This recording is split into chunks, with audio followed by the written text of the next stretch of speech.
Hey, tech enthusiasts! Ever wondered what makes your smartphones, electric cars, and even wind turbines tick?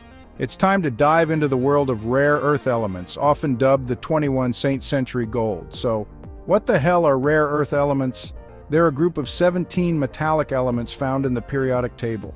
Names like neodymium, praseodymium, and dysprosium might sound like a mouthful, but these metals play critical roles in our everyday tech.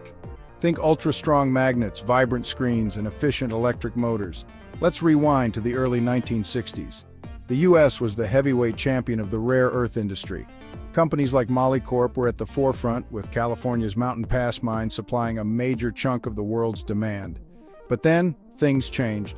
Molycorp shared its tech with Chinese companies to ramp up production.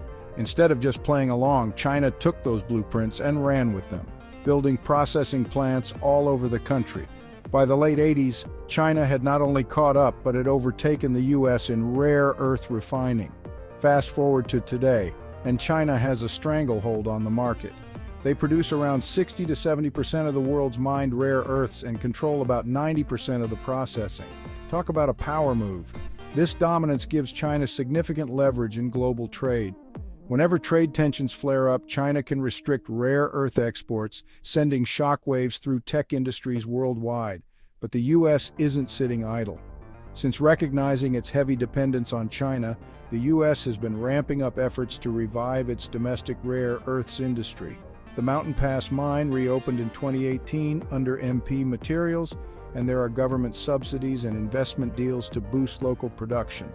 Yet catching up with China's established infrastructure and lower costs remains a huge challenge. Now let's talk about the future. Despite all the buzz, the actual demand for rare earths is relatively tiny compared to other materials like steel. The Pentagon's usage, for instance, is just a small fraction of global demand. However, the demand for permanent magnets, a major application of rare earths, is a bit of a wild card. The electric vehicle and wind turbine industries could drive growth, but market forces and policy changes make it hard to predict. There's also ongoing research into alternative magnet materials, which could shake things up even more. Some experts argue that the US should focus on diversifying supply chains and developing substitutes, instead of trying to build a massive domestic rare earth industry. So there you have it. Rare earth elements might be small in quantity, but their impact on our tech and global trade is colossal. As we look to the future, it'll be fascinating to see how this high-stakes game of rare earths unfolds. If you found this deep dive interesting, smash that like button and consider subscribing for more tech insights. Thanks for watching, and I'll catch you in the next one.